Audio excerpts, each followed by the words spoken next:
We've cut the cat's head in a midsagittal section. This is the top of the head here. You can see the brain, and anterior to that you see the nasal cavity. And this is the sphenoid sinus right here.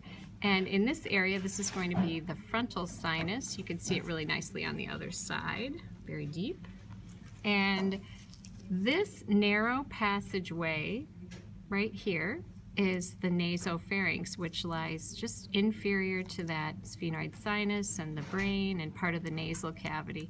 If you look in the center of that very narrow nasopharynx, there's going to see that opening right there. That is the opening to the auditory tube or eustachian tube that leads to the middle ear cavity. And then the lower portion here of where your nasopharynx region is, this is a soft palate. And this is the hard palate. So the palate separates, the nasal cavity and part of the pharynx from the oral cavity.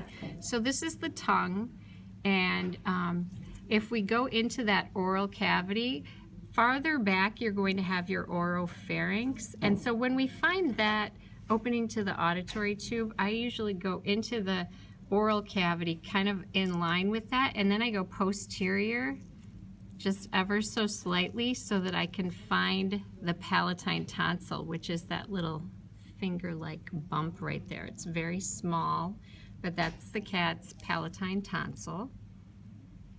And we had to dissect the larynx out before we cut the head in half so that we wouldn't damage the larynx, but we'll do the larynx next. So, oh yeah, you guys have the good thyroid gland. Now you